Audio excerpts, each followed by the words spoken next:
शरज्योत्स्ना शुद्धां शशियुतजटाजूटमकुटां वरत्रासत्रानस्फटिकघटिका पुस्तककरां सकृन्नत्वा नत्वा कथमिव सतां सन्निदधते मधुक्षीरद्राक्षा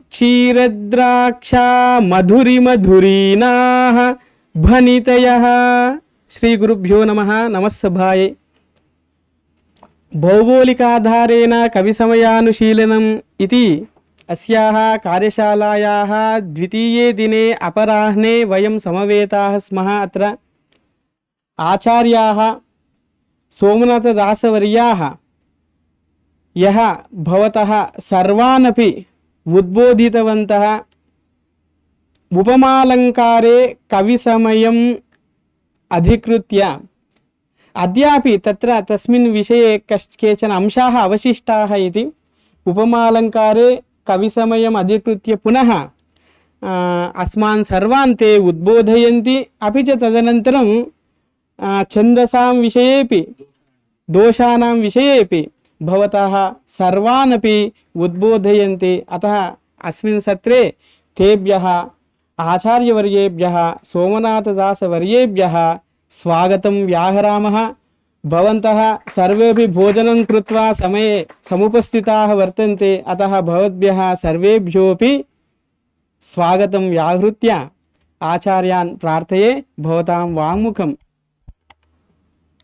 प्रददतु इति।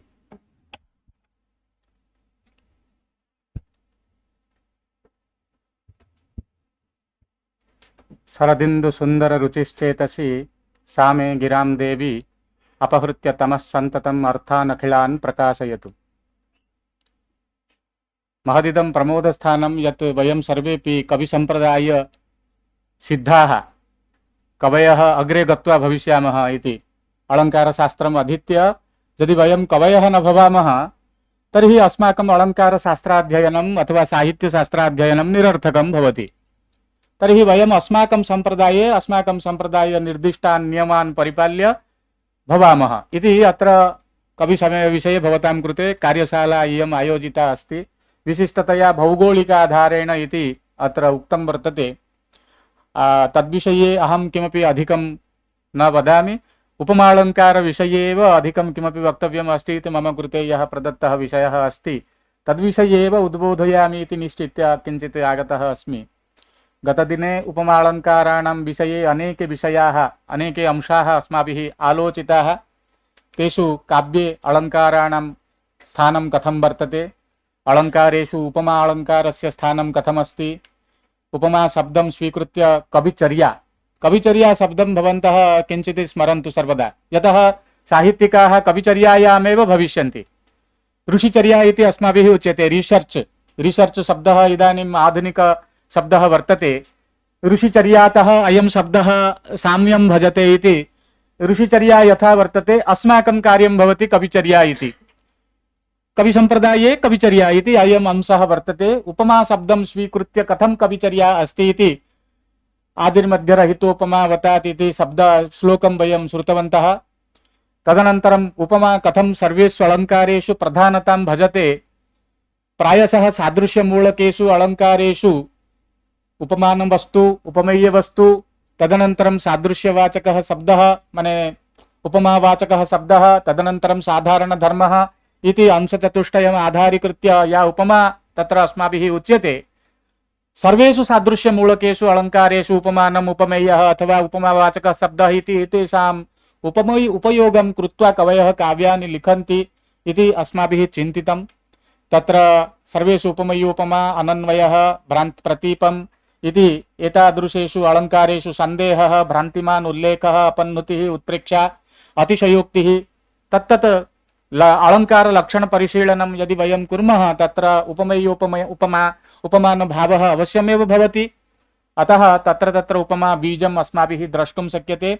अतः अलङ्कार शिरोरत्नं सर्वस्वं काव्यसम्पदाम् उपमा कविवंशस्य मातेवेति मतिर्मम इति अलङ्कार शेखरे अत्र उक्तमस्ति। उपमायाः लक्षणमपि अस्माभिः चिन्तितम्।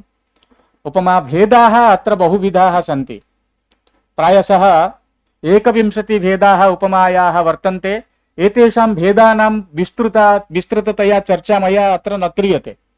साक्षात् अहं कविसम्प्रदाये उपमा कथमस्ति इति तं विषयं प्रति गच्छामि।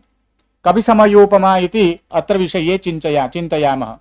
कविसमये उपमा इति सन्दर्भे अलङ्कारशेखरग्रन्थः किञ्चित् अत्र परिशीलनीयः। अलङ्कारशेखरग्रन्थः भवति, तत्र उपमा सन्दर्भे कविसमय विषये अनेके अंशाः उल्लिखिताः सन्ति।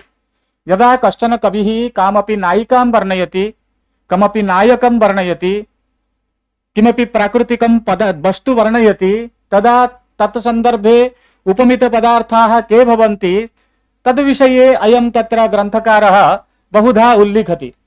तत्र नायिकायाः केशतः प्रारभ्य नखं यावत् कथं तत्र उपमानानि भवन्ति, उपमेयवस्तु विषये उपमानानि कथं भवन्ति इति सः क्रमशः बहूनि उदाहरणानि ददाति। उदाहरणानां चर्चाम् अहं न करिष्यामि, परन्तु केशस्य विषये उपमानवस्तूनि कानि वर्तन्ते, नखस्य विषये उपमानानि कानि वर्तन्ते, चक्षुषः वर्णना क्रियते चेत् उपमानवस्तु किमस्ति, नासिकायाः वर्णना माने केशतः प्रारभ्य पादनखं यावत् नायिकायाः प्रत्येकम् अङ्गं यदा कविः वर्णयति तस्मिन् समये कानि कानि उपमानानि भवन्ति इति अत्र सः क्रमशः ददाति, लिस्ट् ददाति। कथं पश्यतु इति, स्त्रीणां विषये अनेकाः उपमाः तत्र प्रदत्ताः सन्ति। तन्मतेन उपमा काव्यसम्पदां सर्वस्वं भवति। सा च साधर्म्यम् इति उच्यते। साधर्म्यम् उपमा भेदे इति मम्मटः अपि वदति। तस्य प्रतियोगिनौ स्तः। योषित वर्णना कथं कार्या इति उच्यते। चन्द्रकलां भुजदाम शिरीषं विद्युत्तारा कनकलता च दमनक काञ्चन यष्टि दीपः सर्वैः एभिः योषित वर्ण्या इति। योषितः वर्णना कथं क्रियते इति, नार्याः वर्णना कथं क्रियते इति। यदा नारी तत्र तु अस्माकं कृते यदा नायिका कापि काव्येषु वर्ण्यते सर्वानन्ददायिनी नायिका एव भवति काव्येषु। कदाचित् नायकस्य वर्णना यथा आनन्दं न ददाति, नायिकायाः वर्णना यदा क्रियते तदा च अपूर्वः कश्चन आनन्दः पाठकेन प्राप्यते, सहृदयेन प्राप्यते।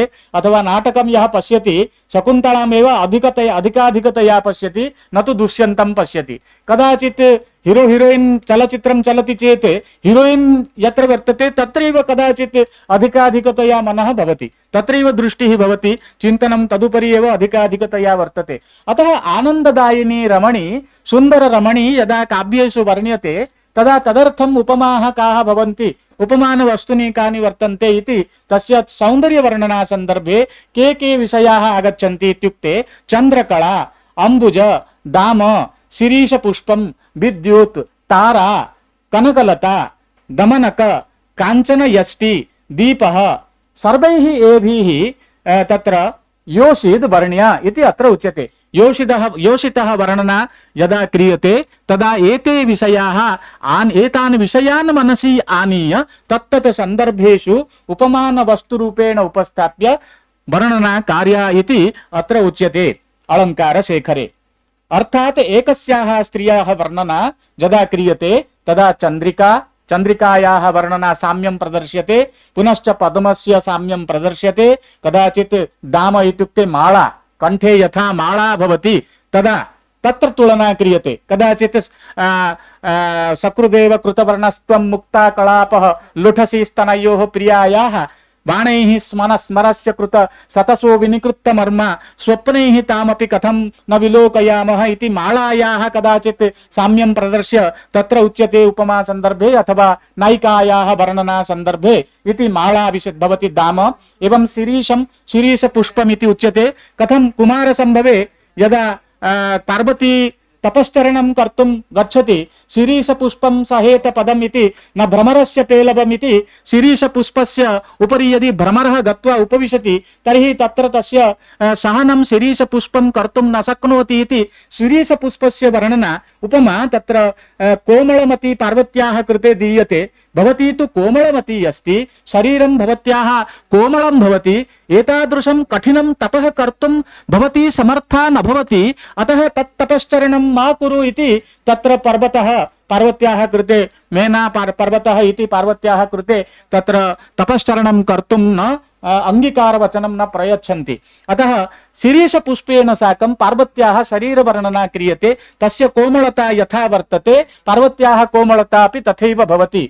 भ्रमरः बहु भारयुक्तः भवति, शिरीषपुष्पं तु अतीव सूक्ष्मं भवति, कोमलं भवति। तदुपरि गत्वा यदि भ्रमरः उपविशति तर्हि महत् कष्टं जायते इति तत्र शिरीषपुष्पं न तत्र मनीषिताः सन्ति गृहेषु देवताः तपक्ववच्छ क्वचतावकं वपुः शिरीषपुष्पं पदं सहेत भ्रमरस्य पेलवं शिरीषपुष्पं न पुनः पतत्रिणः इति अत्र उच्यते। पतत्रिणः पक्षिणाम् इति विषये उच्यते। शिरीषपुष्पं कदाचित् भ्रमरस्य भारं सोढुं समर्थं भवति, परन्तु पतत्रिणः माने कश्चन पक्षी आगत्य यदि तस्य उपरि उपविशति तर्हि सोढुं न शक्नोति इति अत्र पार्वत्याः कोमल शरीरस्य तुलना तत्र शिरीषपुष्पेण साकं कृत्वा पार्वत्याः वर्णना अत्र क्रियते। उपमा एतादृशी उपमा भवति।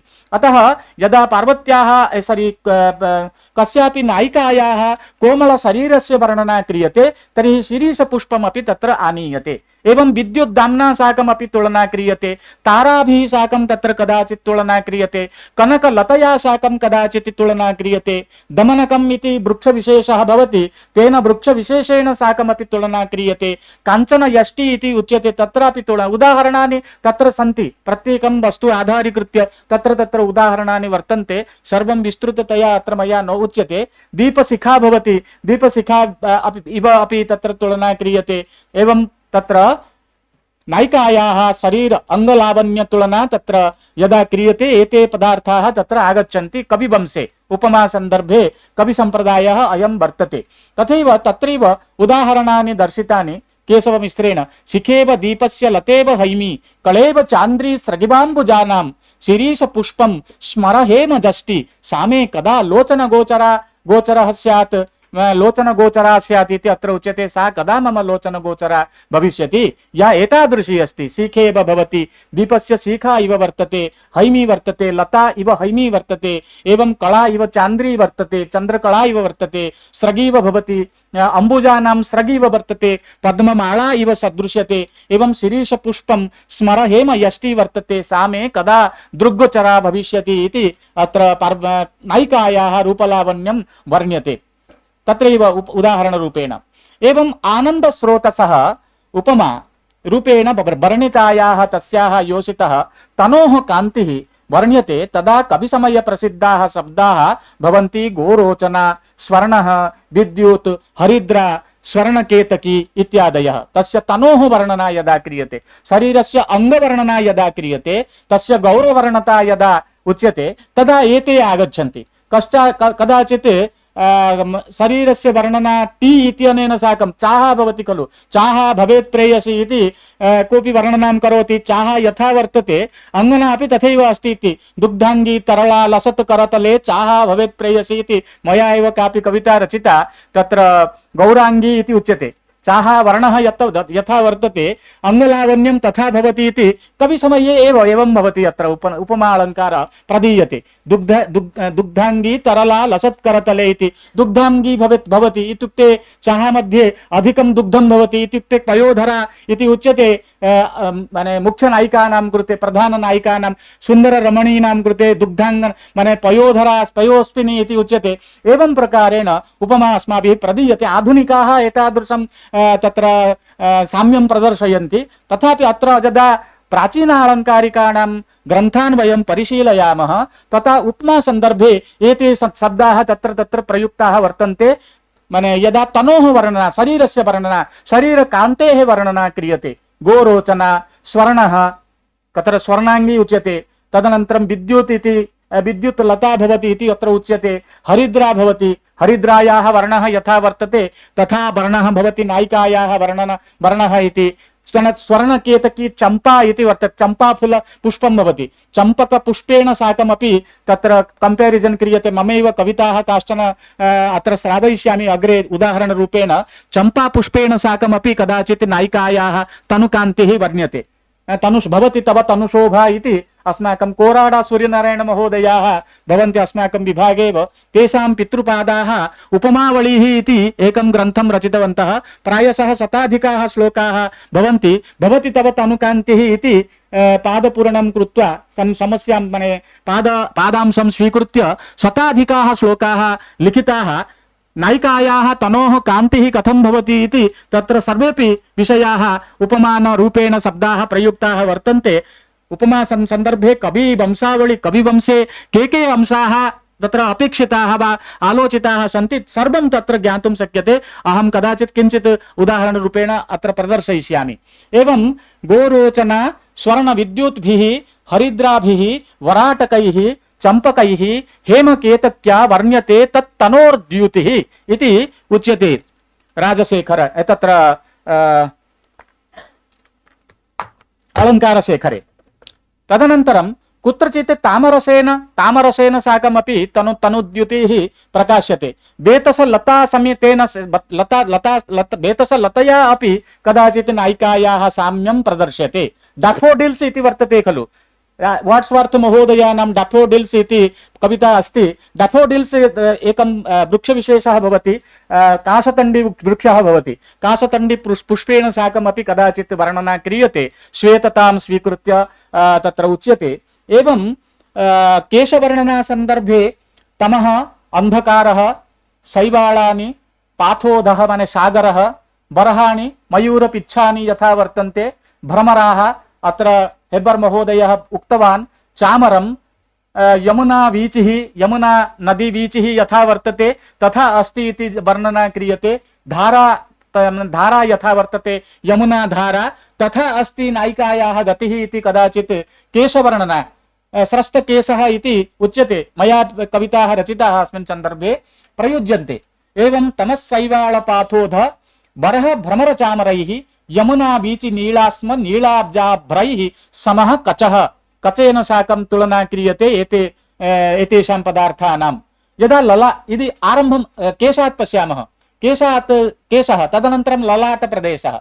यदा ललाटस्य वर्णना क्रियते अर्धचन्द्रेण साकं ललाटस्य वर्णना क्रियते। शिवस्य मस्तके बालचन्द्रः इति वर्तते। कविसमये सर्वदा चन्द्रः बालः एव भवति। कदाचित् चन्द्रः कदा जातः इति केनापि न ज्ञायते, परन्तु कविः यावत् कविवंशः भवति, यावत् कविता भवति, यावत् कवयः भवन्ति तावत् चन्द्रः बालः एव भवति। बालचन्द्रः इति उच्यते। अतः बालचन्द्रः सर्वदा तत्र ललाटेन साकं तत्र कंपेयर क्रियते। तस्य बालचन्द्रस्य अर्धचन्द्रस्य हेमपट्टिका अपि वर्तते। हेमपट्टिका स्वर्णपट्टिका भवति। स्वर्णपट्टिकया साकं ललाटस्य कंपेरिजन क्रियते।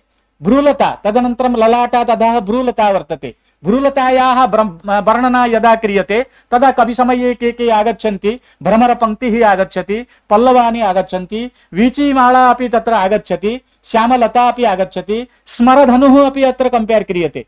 कामदेवस्य धनुः भवति खलु, धनुषः अपि वर्णना क्रियते। धनु माने भ्रूलता द्वारा नायिका प्रहारं करोति इति उच्यते।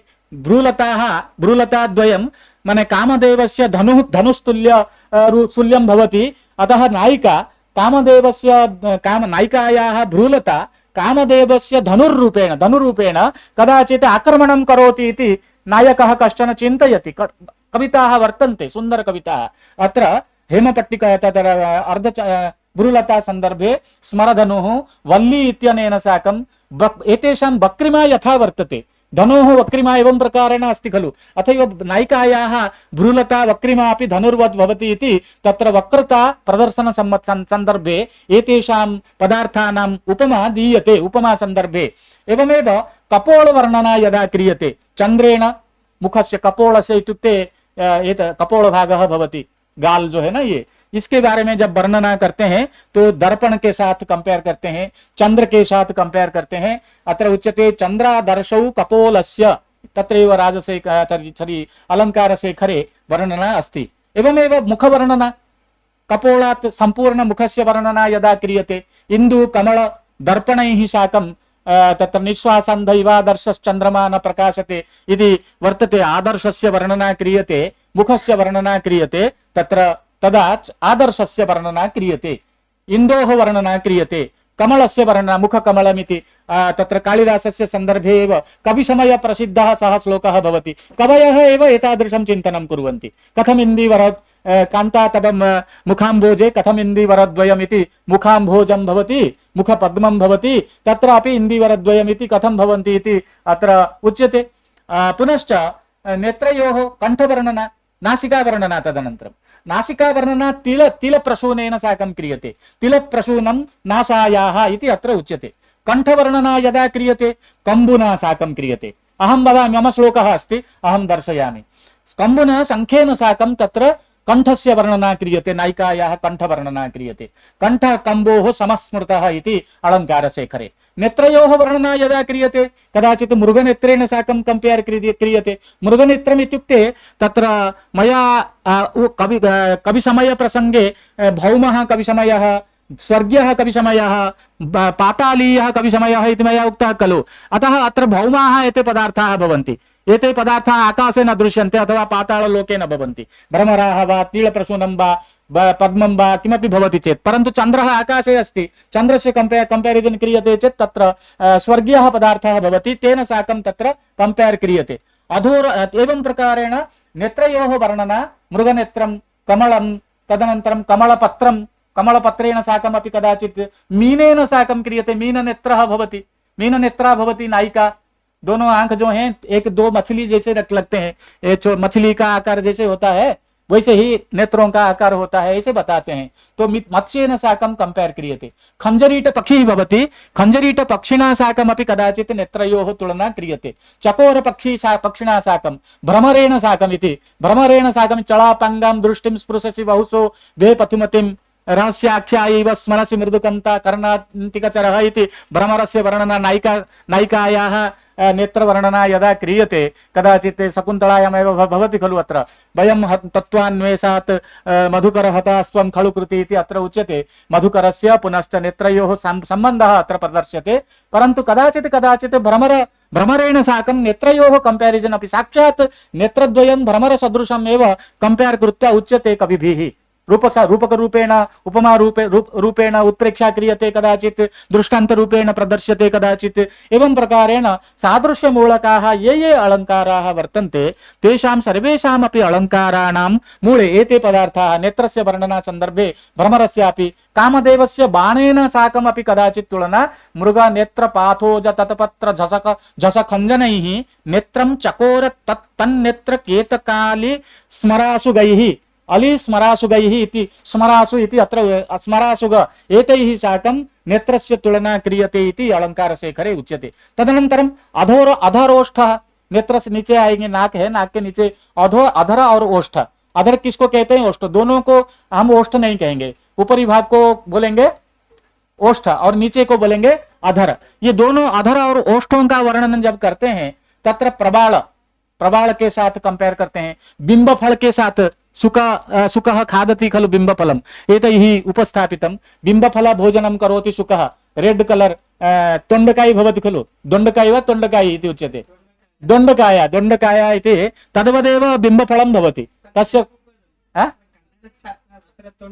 तोंडकायमिति तोंडकायमिति तद्भवति। तस्य आकारः यथा भवति तथा ओष्ठस्य आकारः अधरस्य आकारः भवति इति कारणात् तद् आनीय अत्र कवयः स्थापयन्ति। कविसम्प्रदाये अयं विषयः तत्र उपस्थाप्यते। एवमेव तत्र बन्धूकपुष्पं भवति, रेड् कलर् बन्धूकपुष्पं, तद् तस्यापि उपस्थापना क्रियते। एवमेव नवपत्रं यद्वर्तते तदपि रेड् कलर् भवति, तस्यापि वर्णना कदाचित् लिपस्टिक संस्थाप्य नायिका कापि भवति, तस्याः अधरोष्ठयोः वर्णना यदा क्रियते एते पदार्थाः आनीय तत्र वर्ण्यन्ते। तदनन्तरं दांत को कैसे वर्णन करते हैं? दांत, नायिका का दांत अगर वर्णन करेंगे तो कैसे वर्णन करेंगे? तो कुंद कोरकैः, कुंद पुष्पं भवति श्वेतवर्णः, कुंद पुष्पस्य वर्णः भवति श्वेतः। अतः कोरकः इति एतेषां पुष्पाणां वर्णना अत्र मल्ली है ना, मल्ली पुष्प।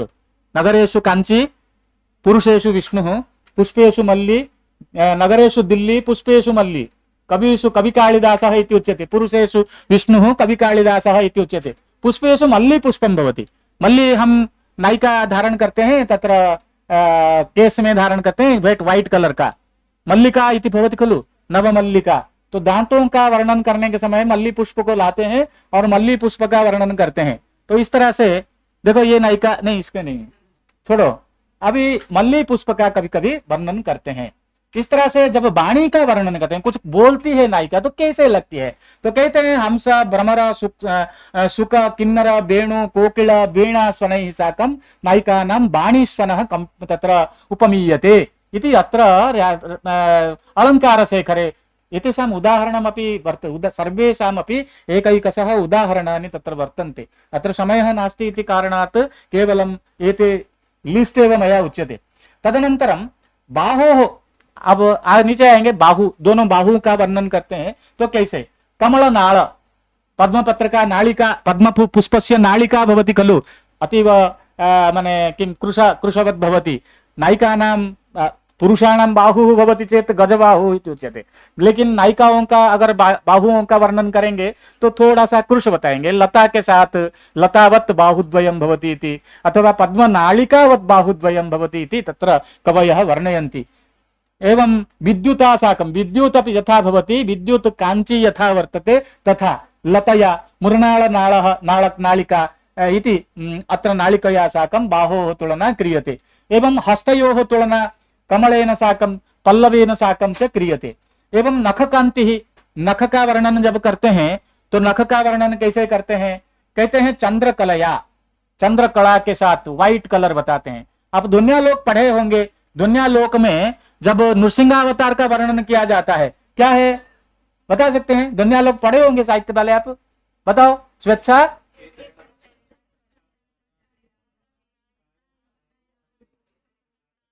प्रपर्णार्ति नख नख नख छिदो नखाः आर्तिच्छिदः नखाः त्रायन्ताम् इति अत्र उच्यते। नखाः कीदृशाः भवन्ति इत्युक्ते तत्र उच्यते स्वेच्छा केसरिणः स्वच्छ स्वच्छायायासितेन्दवः, स्वच्छाया आयासितेन्दवः इति उच्यते। माने नखानां या छाया वर्तते तया छायया आयासितः इंदुः यैः तादृशाः नखाः भवन्ति। इंदूनां किरणः नखानां कान्त्या पराजिताः भवन्ति इत्युक्ते इंदुकान्त्यपेक्षया नखानां कान्तिः किञ्चित् अधिकतया तत्र द्योतते इति नृसिंहावतारे यैः नखैः नृसिंहः हिरण्याक्षस्य माने वक्षो विदारणं कृतवान्, तादृशाः नखाः अस्माकं रक्षां कुर्वन्तु इति अत्र उच्यते। नखानां कान्तिः यदा वर्ण्यते तदा इंदुकान्तिः अत्र आनीयते कविभिः। इंदुकान्त्यपेक्षया नखकान्तिः अधिकतया शोभते इति व्यतिरेकालङ्कारः ध्वनिरूपेण वर्तते। आधिक्यम् उपमेयस्य उपमानात् न्यूनता अथवा व्यतिरेकः इति उच्यते। व्यतिरेकालङ्कारः कुत्र भवति? यत्र उपमानापेक्षया उपमेयस्य आधिक्यमुच्यते अथवा उपमेयापेक्षया उपमानस्य आधिक्यमुच्यते, विपरीततया तत्र व्यतिरेकालङ्कारः भवति इति अत्र उच्यते।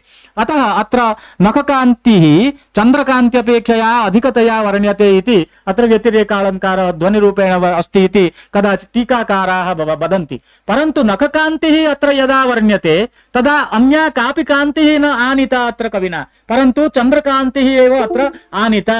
तथैव कविसमये भवति, कवयः यदा नखकान्तिं वर्णयन्ति तदा चन्द्रकान्तिमेव आनयन्ति इति अत्र नखकान्तेः तुलना चन्द्रकला इत्यनेन साकं कुन्दपुष्पेण साकमपि अत्र कदाचित् भवति। कुन्दपुष्पवत् द्योतते नखम् नखः इति कदाचित् तुलना क्रियते।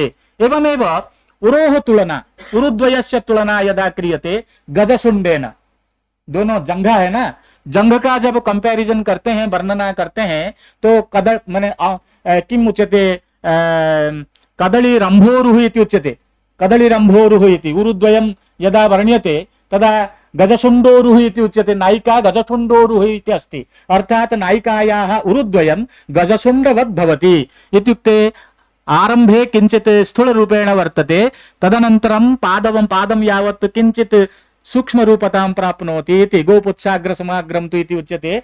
वो धीरे धीरे स्थूल से सूक्ष्म होती है, अर्थात ऊपर भाग जो है थोड़ा सा मोटा और नीचे की हिस्से धीरे धीरे सूक्ष्मता को प्राप्त करते हुए आते हैं, वैसे ही गजसुंड होता है, इसके कारण उसी के साथ कंपैरिजन करते हैं। इसीलिए न कदाचित उरोह तुलना गजसुंडेन साकं कदली वृक्षस्य स्तंभेन साकं, कदली वृक्षः भवति खलु तस्य दण्डः भवति, तस्य दण्डेन साकमपि तत्र नायिकायाः कंपैरिजन क्रियते। एवमेव चरणयोः तुलना, यदा पादयोः तुलना क्रियते पल्लवेन साकं, कमल पाद इति पद्मा इति अस्ति, तत्र लक्ष्म्याः पादद्वयं चरणकमलद्वयम् अथवा विष्णोः चरणकमलद्वयं कदाचित् इति उच्यते। अतः कमलेन साकं कदाचित् पादस्य वर्णना चरणस्य वर्णना क्रियते। पाटलादि पुष्पै पाटलपुष्पमपि भवति, पाटलपुष्पेण साकमपि कदाचित् पादस्य वर्णना पादयोः वर्णना क्रियते। एषा भवति कविसमये प्रसिद्धा कापि प्रथा। एवं कटाक्षस्य तुलना यमुनालहरी, भ्रमरपङ्क्तिः, कामदेवबाणः, विषम, विषम इत्युक्ते कमलनाळं भवति, विषलता इत्युक्ते, विषम इत्युक्ते आप पॉइजन मत समझना, विषलता इत्युक्ते कमलनाळदण्डः भवति। एवं अमृतम, अमृत के साथ साथ भी कटाक्ष का तुलना, कभी कटाक्ष की तुलना करते हैं। उसके गमन का वर्णन जब करते हैं, गजगमनम, हंसगमनम, हंसगतिः, गजगतिः इति हंसगमनेन साकं गजगमनेन साकं, कदाचित् राज्ञः गमनमपि गजगमनेन साकं भवति, राज्ञः वर्णना यदा क्रियते। एवं तत्र कविसमये एते अंशाः आनीयन्ते। तस्य हास्यस्य वर्णना प्रकाशेन साकं, कदाचित् लाइट भवति खलु, प्रकाशः, उज्ज्वलता, हास्यस्य वर्णना तेन क्रियते।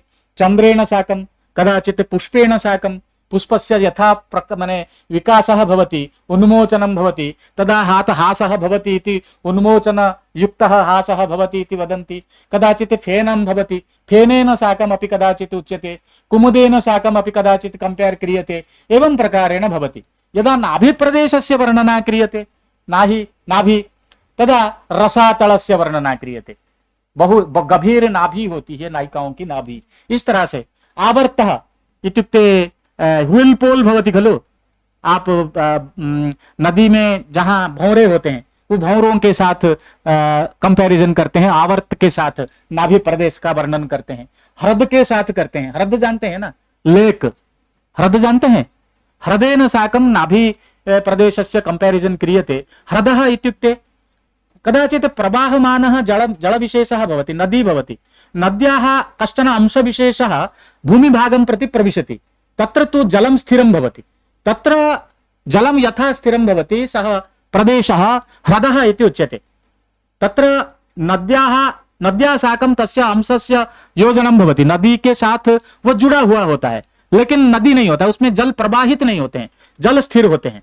तो नदी से जुड़ा हुआ होता है, लेकिन नदी नहीं है, प्रवाहमान जल नहीं है वहां पे। तो वहां पे आपको पुष्करिणी में, पुष्करिणी जैसे ही है, वहां पे आपको पद्म मिलेंगे, वहां पे आपको हंस मिलेंगे। तो कभी कहते हैं कि नदी में हंस नहीं है, कभी समय प्रसिद्ध विषय हम पहले ही पढ़ चुके हैं, लेकिन ह्रद में होते हैं। तो कभी नाभि प्रदेश जब नायिका का वर्णन करते हैं तो वो ह्रद के साथ कंपैरिजन करते हैं, थोड़ा सा गंभीर जल स्थान होता है उसका वर्णन करते हैं। कूप के साथ, जो कुआं होता है वेल, उसके साथ कभी कभी नद के साथ वर्णन करते हैं। इस तरह से कई पदार्थ हैं, कभी समय में प्रसिद्ध पदार्थ हैं। जब कभी अपना काव्य लिखते हैं तो इनको ही किसी नायिका के बारे में वर्णन करने के लिए जब वो अपना लेखनी पकड़ते हैं तो उसको पहले लाते हैं। एते विषयाः मानसे आनीयन्ते तदा तदा ते विषयाः वर्ण्यन्ते इति अत्र उच्यते। मध्यभागस्य वर्णना यदा क्रियते सिंहकटी, सिंहकटी के साथ कंपैरिजन करते हैं। एवं श्वासस्य वर्णना यदा क्रियते, नायिकायाः समीपे कश्चन नायकः वर्तते, कथं श्वासः नायकस्य कृते अनुभूयते इति वर्ण्यते चेत् कदाचित् तत्र श्वासस्य सुगंधेन साकं कंपैरिजन क्रियते। कदाचित् नूपुरध्वनिः, नायिका गच्छति चेत् नूपुरध्वनिः सारसकूजनेन साकं क्रियते। हंसकूजनं भवति खलु, सारसपक्षी, सः कूजति यथा, तस्य शब्दः यथा भवति, तथा नायिका यदा गच्छति तस्याः नूपुरध्वनिः तथैव श्रूयते इति सारसकूजनेन साकं नूपुरध्वनेः कंपैरिजन क्रियते। एवं नायिकया साकं संबद्धं प्रत्येकमपि वस्तु कवि समये अद्भुतं भवति, अलौकिकं भवति, अशास्त्रीयं भवति। अशास्त्रीयं सदपि, अलौकिकं सदपि, अद्भुतं सदपि चमत्कारं जनयति। कदाचित् तादृशम् आनन्दं लोकानां कृते ददाति, आह्लाददायकं भवति। श्रीपाद महोदयानां कविकल्पलता इति एकः ग्रन्थः अस्ति।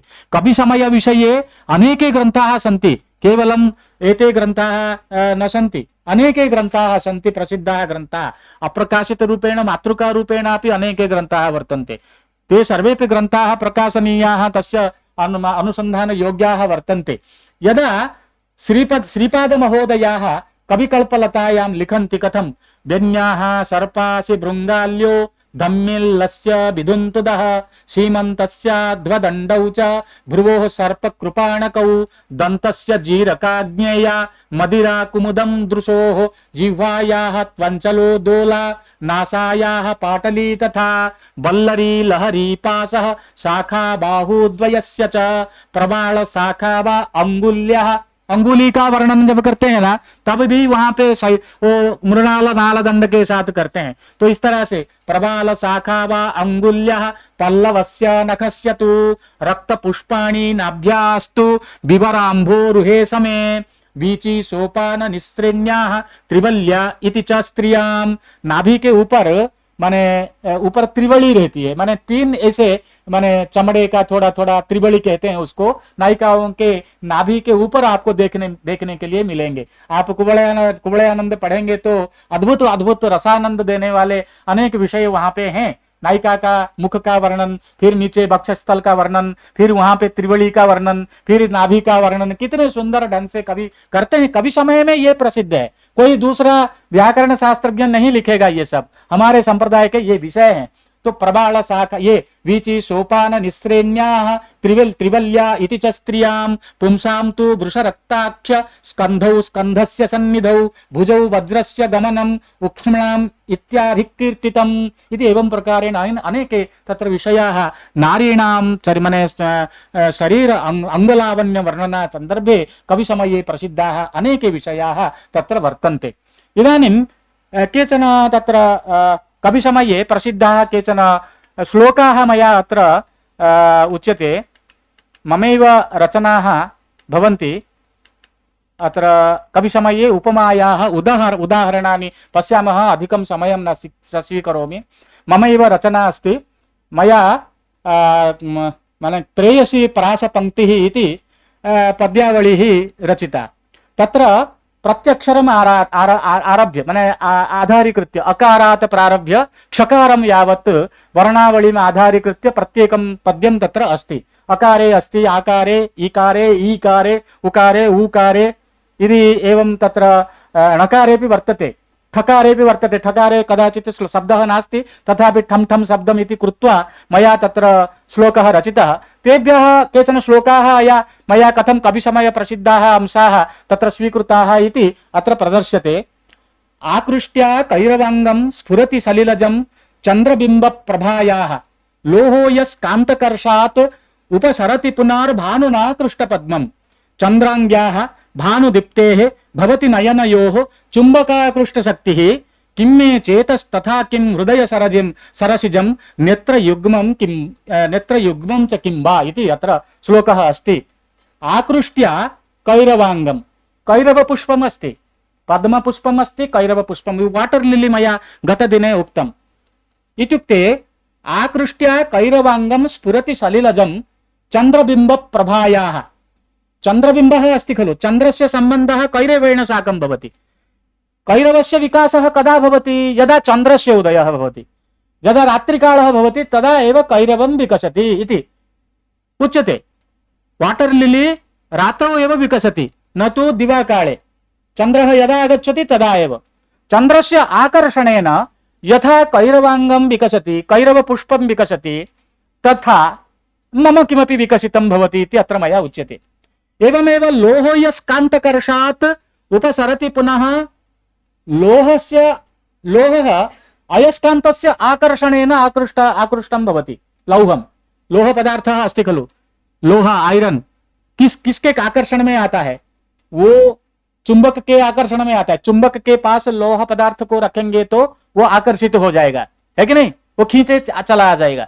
जैसे चंद्र से कैरव खींचे चला, कैरव का जो आकर्षण है वो चंद्र के प्रति है। लोह का आकर्षण जो है वो अयस्कांत के प्रति है, माने चुंबक के प्रति है। उसी तरह से भानुनाकृष्ट पद्मम, भानु के द्वारा, सूर्य के द्वारा पद्म आकर्षित होता है। उसी तरह से मैं एक नायक के रूप में, एक नायिका है, वो नायिका और मैं, नायिका के द्वारा मैं कैसे आकृष्ट हो रहा हूं, ऐसे मैं वर्णन कर रहा हूं। तो यहाँ पे किम में चेतः, मेरा जो चेतना है, चेतः तथापि चंद्रांग्याः सा भवति चंद्रांगी, कदाचित् चंद्रेण साकं तुलना क्रियते, अत्र चंद्रवदना इति उच्यते नायिकायाः कृते, सा चंद्रांगी भवति, चंद्रांगी सा भवति चेत् अहम् आकृष्टः, मम चेतः भवति कैरवं, मम चेतः कैरवं, मनः कैरवं चंद्रांग्या आकृष्टं भवति इति अत्र मया उच्यते। एवमेव किं हृदय सरसिजम्, अगर यहाँ पे चेतः कैरवं भवति, कवि समये एव एतादृशं कल्पनं भवति, मम चेतः कैरवं भवति, मम हृदयं सरसिजं भवति, पद्मं भवति, सा भवति भानुदीप्तिः, सूर्यदीप्तिः इति अस्ति। कदाचित् कवि समय अप्रसिद्धः अयम् अंशः भवति। भानुदीप्तिः कदापि नायिका न भवति, सूर्य तेजः प्रतापशाली राज्ञां कृते एव प्रयुज्यते, परन्तु भानुदीप्तिः इत्युक्ते प्रातःकालीन भानुः इत्यत्र ग्राह्यः। सूर्य माने कदाचित् प्रातःकाले सूर्यस्य कोमलता भवति, सन्ध्याकाले कोमलता भवति, दिनक्षपा मध्ये गतेव सन्ध्या इति उच्यते। सन्ध्या समयस्य वर्णना यदा क्रियते तदा तत्र सुदक्षिणा आश्रमे वर्तते, दिलीपः पश्चाद्भागे अस्ति, मध्ये तत्र वर्तते नन्दिनी, दिनक्षपा मध्ये गतेव सन्ध्या इति उच्यते।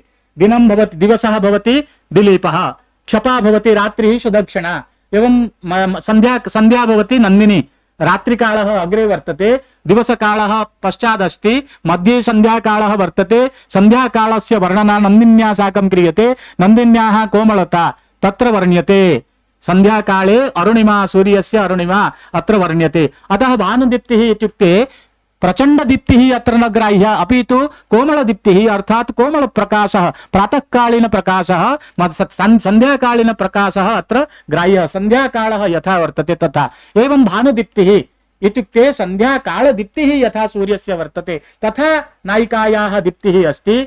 ये पदार्थाः तत्र अलंकार शेखरे प्रोक्ताः ते सर्वेपि पदार्थाः अत्र आनीताः मया। इत्युक्ते भानुदीप्तिः वर्तते, मम हृदय सरसिजं तया दीप्त्या तत्र आकृष्टं भवति इति अत्र। एवं नयनयोः चुम्बकाकर्षण शक्तिः वर्तते, नेत्रयोः आकर्षण शक्तिः चुम्बकाकर्षण शक्त्या साकम् अत्र कंपेयर क्रियते। इत्युक्ते नायिका आकर्षति इत्युक्ते नेत्रद्वारा आकर्षति, इत्युक्ते नेत्रे तावत् आकर्षण शक्तिः वर्तते, यथा आकर्षण शक्तिः चुम्बके अस्ति एवं चुम्बकेन लोह पदार्थस्य आकर्षणं यथा भवति तथा मया अत्र आकर्षणं, मम आकर्षणं, मम कदाचित् नेत्रयुग्मस्य आकर्षणं करोति, मेरा नेत्र उसके नेत्र से आकृष्ट हो गए, तो मेरा नेत्र लौह पदार्थ के साथ, लौह वस्तु के साथ कंपेयर किया जा रहा है, और नायिका का नेत्र एक चुंबक के साथ कंपैरिजन किया जा रहा है। कोई ऐसा शास्त्र परंपरा दूसरे शास्त्र में है? सिर्फ कवि संप्रदाय में आपको मिलेगा। ये मैंने लिखा हूं। उत्फुल्ले रूपजाले निपतितम अभवत मीन नेत्रम प्रमादात किम मे बद्ध स्वभावः प्रियतम रतिदृक् पिंजरे खंजरीटः आशा कासार कल्लोल बिलुलित मतौ वर्धते कामदीप्तिः यस्या संदर्शनात् सा विगलित हृदय शास्ति मां काममूर्तिः सा मां शास्ति इति। कथम इत्युक्ते प्रत्येकं वस्तु, उपमित वस्तु, उपमान वस्तु नायिकायाः रूपवर्णना संदर्भे मया अत्र आनीय स्थापिताः। इत्युक्ते स्थापितम् एतद्भवति कवि समये प्रसिद्धं वस्तु इति। एतादृशाः ऐन्द्रोद्यानस्य पुष्पं नियतममलिनं संचिनोमि त्वदर्थं संविस्तार्योर्ध्वभागे रसगहन घने सुंदरम त्वइंद्रचापम। अगर मेरे साथ आप हैं इंद्राणी बन के, इंद्राणी के साथ नायिका इंद्राण्योः साम्यम स्वर्गीयम वस्तु भवति इंद्राणी। इंद्र का पत्नी इंद्र की पत्नी है, इंद्र की पत्नी मेरी पत्नी है, इंद्र की पत्नी इंद्राणी है। अगर तुम इंद्राणी मेरे लिए बनोगे तो बनेगी तुम, तो फिर मैं आपके लिए क्या क्या कर सकता हूं। मैं ऐरावत हस्ती के ऊपर आपको बैठा के भुवन का दृश्य दिखाऊंगा, अगर आप मेरे इंद्राणी बनेंगे, उस हस्ती के ऊपर बैठा के मैं आपके ऊपर इंद्रचाप छतरी के रूप में आपको आपके ऊपर मैंने डाल के आपको धूप न लगने नहीं दूंगा। अगर मेरे इंद्राणी बन के मेरे हाथी के ऊपर आप बैठेंगे तो इंद्रचाप, इंद्रचाप आपने देखा है, रेनबो, रेनबो को मैं छतरी बना दूंगा और छतरी बना के आपको धूप लगने नहीं दूंगा। इस तरह से इंद्रोद्यान से पुष्पम, मैं इंद्र के उद्यान, हाँ पैराडाइज बोलते हैं ना, इंद्र उद्यान स्वर्ग के उद्यान, नंदन कानन, नंदन कानन के पुष्प चिन्ह के मैंने लेके चित्वा आनीय भवत्याः कृते दास्यामि। संविस्तार्य ऊर्ध्व भागे रस गहन घने मेघ पंक्ति में, हाँ इंद्रचाप को फैलाकर सुंदरम त्व इंद्रचापम संस्थाप्य ऐरावते त्वाम भुवन वनदृशम दर्शयामि ऐच्छिकम चेत यदि इंद्राणी त्वं भविष्यति इति एवं कल्पना कुत्र वर्तते। कांत्रिम दृष्ट्वा वनान्ते सखि तव वदनात् आत्मरक्षां विधातुं भीता सा केतकीतां रचयति परितः कंटका किरण दुर्गम। केतकी पुष्प देखा है ना, केतकी पुष्प नायिका के वदन के साथ, नायिका का वदन जब वर्णन करते हैं तो केतकी पुष्प के साथ कदाचित कंपेयर करते हैं। तो यहाँ पे मैं लिख रहा हूं कि कांतिम दृष्ट्वा वनान्ते, आपकी कांति को देखकर वो केतकी डर रही है। तो क्या कर रही है डर के? वो डर के उसके चारों तरफ कंटक को फैला के छुप के रह रही है। तत्र गोपनीयतया तत्र तिष्ठति दुर्गम निर्माय यथा राजा तिष्ठति इत्युक्ते दुर्गम किमर्थं निर्मान्ति राजानः इत्युक्ते बाह्य शत्रवः यदि आगच्छन्ति आक्रमणार्थं तर्हि सः सुरक्षितः भवति यदि दुर्गः भवति इत्युक्ते अत्र केतकी अपि कदाचित् नायिका गच्छति चेत् नायिकायाः कान्तिः कदाचित् केतकी दृष्ट्वा भीता भवति, मम निन्दां केऽपि करिष्यन्ति वा इति विचिन्त्य केतकी दर्शनं न ददाति। कंटका किरण दुर्गम निर्माय अभ्यंतराले तिष्ठति इति अत्र भीता सा केतकी तां रचयति परितः कंटका किरण दुर्गम कंठं दृष्ट्वा प्रभाते बिलपति करुणात् शुभ्र शंख शुभांगी। शंख के साथ मैंने बताया ग्रीवा के साथ कंठ का वर्णन जब करते हैं तो शंख को ले लाते हैं हम, शंख को कंबू ग्रीवा इति उच्यते, कंबू को लाते हैं और उसका कंपैरिजन करते हैं। तो कहते हैं कि आपके कंठ को देखकर वो शंख क्या कर रहा है, सब सुबह सुबह रो रहा है। नायिका जब प्रातः काल में शयन से उठती है तो इतना सुंदर कंठ उसका है, गला और ये कंठ भाग कंबू ग्रीव भाग जैसे अतीव रमणीय है, सुंदर है। उस रमणीय कंठ को देख के सुबह सुबह शंख क्या करता है, रो रहा है। ऐसे यहाँ पे लिख रहा हूं, निर्जेयम ते स्वरूपम कवि हृदय पुरे कोत्र जे तुम समर्थः। आपका सुंदर शरीर को जीतने के लिए यहाँ कौन सा वस्तु है, क्या पदार्थ है आपके शरीर को जीत सकता है? आपका तो बस जो शरीर है वो निर्जय है। ये कौन सोच सकता है? एक कवि सोच सकता है। ये कवि समय प्रसिद्ध अयम विषय भवति। एवमेव खंडालौ कैरवं तत् मलिनित वदनम वीक्षते दिव्य कीर्तिं कांतिं खे सूर्यः शांतचित्तः मुख सम किरणैः मेघमाच्छाद्य देहे खिन्नो कृष्णे अकृष्णे च पक्षे हत निखिल कलः क्षीणतां याति चंद्रः त्वत कांतिः हेतुभूता भवति मम कृते जृंभितुम खंड काव्यम। मैं ऐसा एक खंड काव्य लेकर रहा हूं। सब लोग आपको देख के छुप रहे हैं, डर रहे हैं, शंख डर रहा है, केतकी पुष्प डर रही है, इस तरह के सारे पदार्थ आपको देख के डर रहे हैं, लेकिन मेरे हृदय तो अत्यंत प्रफुल्लित हो रहा है और इस तरह के काव्य मेरे हृदय से निकल ही रहे हैं। इस तरह के खंड काव्य लिखने के लिए मैं प्रवृत्त हो रहा हूं। तो इस तरह के कई पदार्थ हैं, सारे पदार्थों को देखेंगे, हमने अपने हिसाब से उसको वर्णन करेंगे। यही तो कवि संप्रदाय है।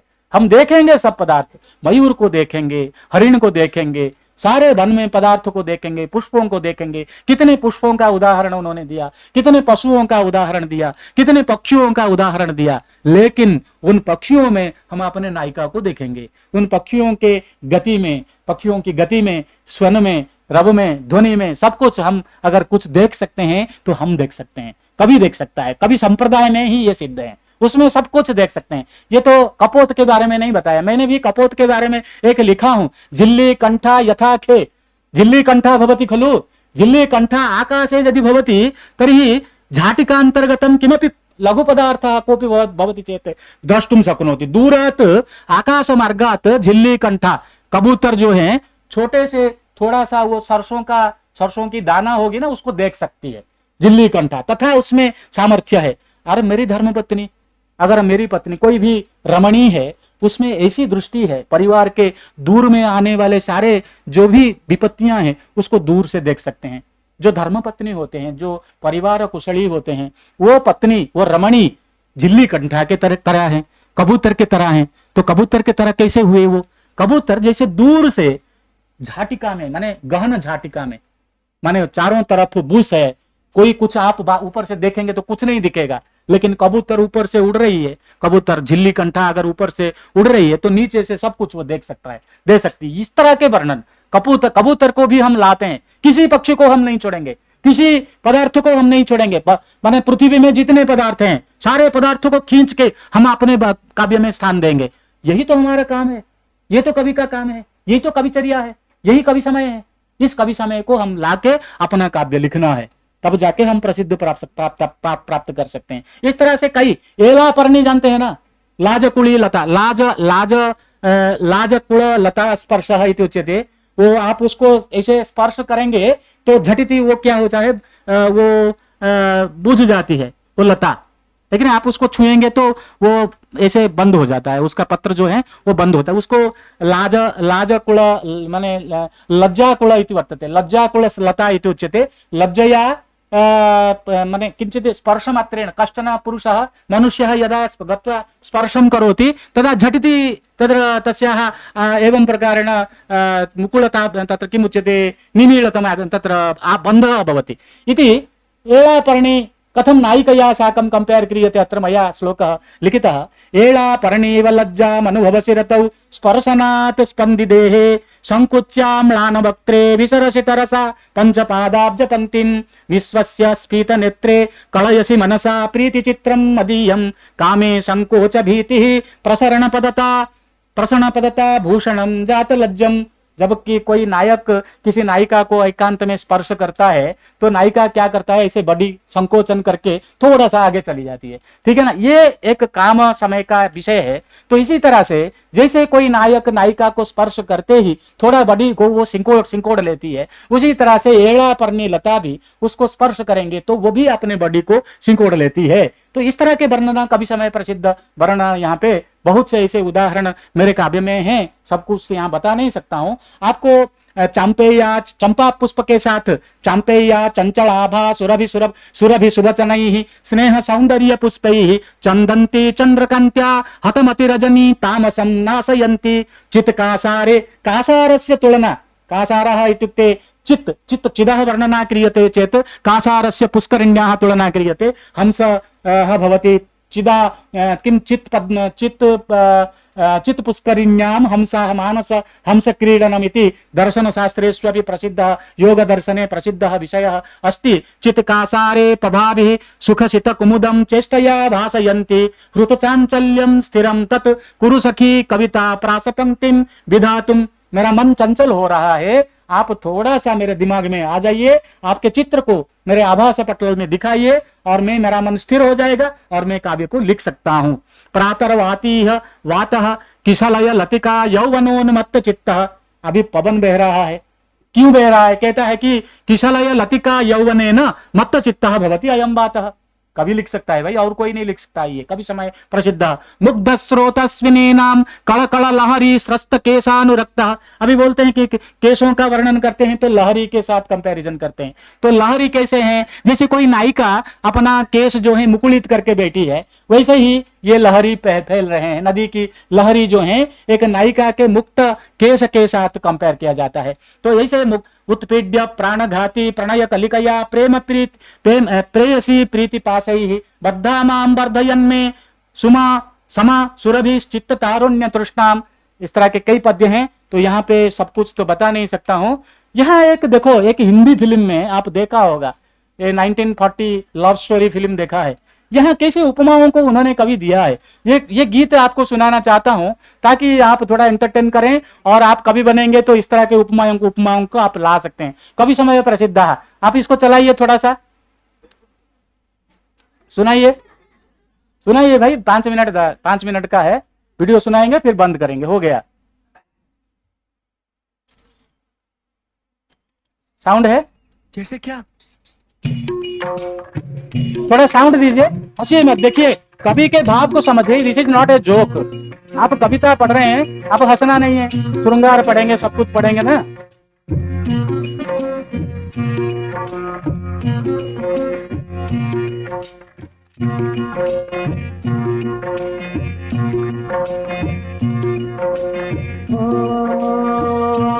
एक लड़की को देखा तो ऐसा लगा, एक लड़की को देखा तो ऐसा लगा, जैसे खिलता गुलाब, जैसे शायर का ख्वाब, जैसे उजली किरण, जैसे वन में हिरन, जैसे चांदनी रात, जैसे नरमी की बात, जैसे मंदिर में हो एक जलता दिया,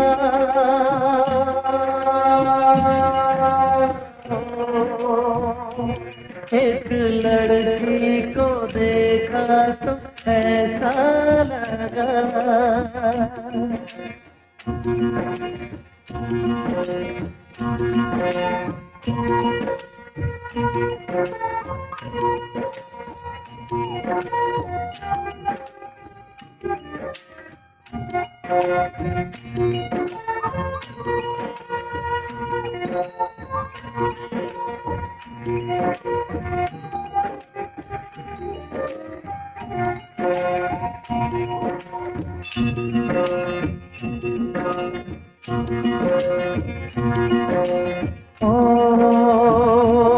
एक लड़की को देखा तो ऐसा लगा,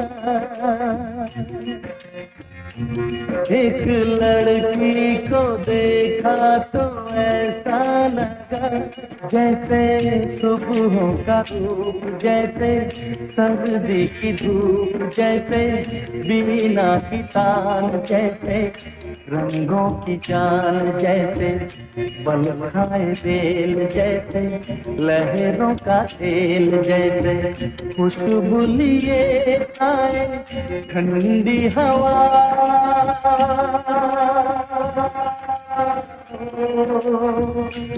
एक लड़की को देखा तो ऐसा लगा।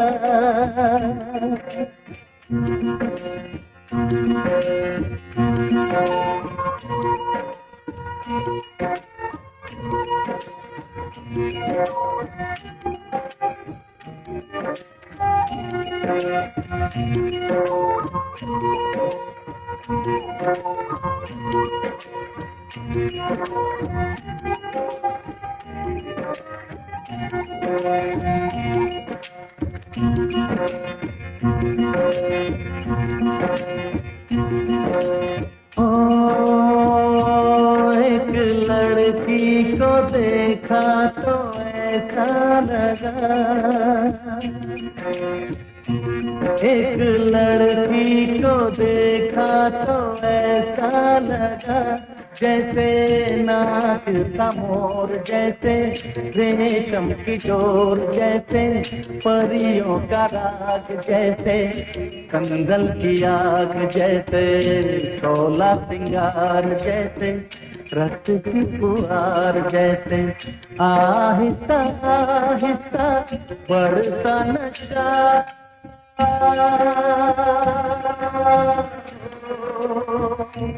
एक लड़की को देखा तो ऐसा लगा,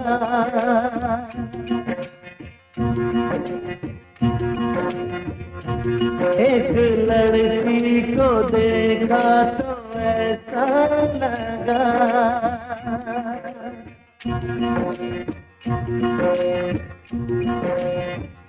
मुन्ना, मुन्ना, थैंक यू।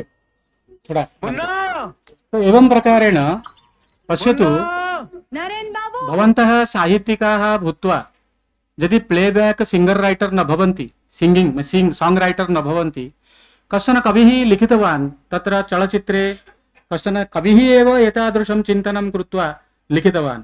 बाहरों फूल बरसाओ मेरा महबूब आया आया है आई है, इस तरह के गीत राजकुमार जैसे फिल्म में है। पुराने फिल्म देखो, वहां का जो उस समय का फिल्म है, उस समय जो गीत लिखे गए थे संगीत, वहां पे जो अलंकारिक छटा है वहां पे आजकल के फिल्म में नहीं मिलता है। तो गोल्ड इज गोल्ड इति अत्र उच्यते। कथं तत्र कश्चन कविः एतादृशं चिन्तनं कृत्वा एकस्याः नायिकायाः विषये कविसमय प्रसिद्धान् विषयान् आनीय अत्र वर्णयति, तदेव अस्माकं चिन्तनस्य अत्र वस्तु भवति। अत्र कथं सः पाटलपुष्पेण साकं कंपेयर करोति, तत्र गीतेन साकं गीतलहरी शायर का ख्वाब ऐसे बताते हैं। तो कश्चन कविः भवति, कवेः चिन्तनं यद् वर्तते, चिन्तनं भवति कवेः चिन्तनं, सा नायिका भवति। एवमेव उज्ज्वल किरणेन साकं तस्य किरण वर्णना क्रियते। वन्मे तत्र वन्मे हिरण् इति वने हरिणः भवति, तस्य वर्णना, हरिणस्य वर्णना तत्र हरिणरूपेण तत्र कंपेयर क्रियते। एवमेव चंद्रिका रात्रि कालः यथा भवति तथा वर्णना क्रियते। एवं तत्र नरमी की बात, मंदिर में जलता दिया इति उच्यते, मंदिरे प्रज्वलितः दीपकः यथा वर्तते तथा नायिका प्रस्फुटित वदना भवति इति दीपिका भवति, तथा अत्र वर्णना क्रियते। एवमेव तत्र प्रातःकालीन तत्र प्रातःकालस्य वर्णना यथा प्रातःकाल यथा वर्तते तथा अस्ति। सुबह का रूप इति उच्यते, सर्दी का धूप इति उच्यते, शीतकाले जातं समाप्तम् अत्र अन्तिमपर्याये एव किञ्चित् निमेषत्रयम्। एवमेव तत्र वीणायाः स्वनः अस्ति इति वीणा की तान इति उच्यते। एवमेव रंगों की जान इति उच्यते। बलखाए बेल हरिण तत्र बलिवर्दाः गच्छन्ति खलु, तेषां गमनसमये यथा शब्दः श्रूयते तथा। एवमेव अनेके विषयाः अत्र प्रतिपादिताः वर्तन्ते। वयमपि तथा चिन्तयामः उपमा वर्णना सन्दर्भे। उपमा सन्दर्भे एव मया एते विषयाः, अन्येषाम् अलङ्काराणां विषयेपि अनेके विषयाः भवन्ति। अत्र सर्वे उल्लेखयोग्याः न भवन्ति, यतः समयः स्वल्पः।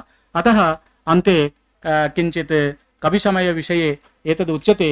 एवं प्रकारेण यथा योषित् वर्णना भवति, तथैव नायकानां वर्णना पुरुषवर्णना सन्दर्भेपि तत्र कविसमयः अस्ति। एवम् अन्येषां वर्णनानां विषये तत्रापि शृङ्गारवर्णना सन्दर्भे, करुणरसवर्णना सन्दर्भे, रौद्ररसवर्णना सन्दर्भे, वीररसवर्णना सन्दर्भे, विभत्सरसवर्णना सन्दर्भे नवरस रुचिरा भवति खलु कविता। अतः नवरस रुचिरा कविता कथं भवति? कविसमय प्रसिद्धानाम् एतादृश पदावलीनां प्रयोगः यदा कविना क्रियते तथा शुष्क काष्ठस्तिष्ठत्यग्रे इति न भवति, नीरस तरुवर पुरतो भाति इति उच्यते खलु। तद्वदेव अस्माकं काव्यं रमणीयार्थ प्रतिपादक शब्दः काव्यम् इति लक्षणं भवति।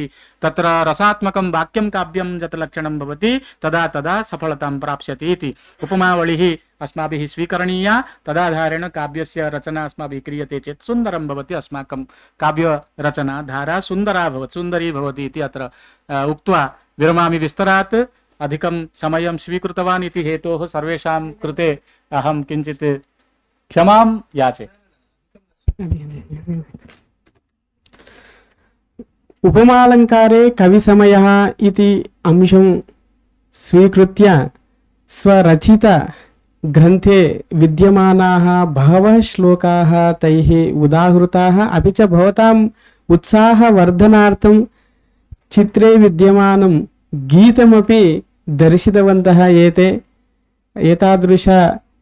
एतादृश्यः उपमाः चलनचित्रगीतेषु अपि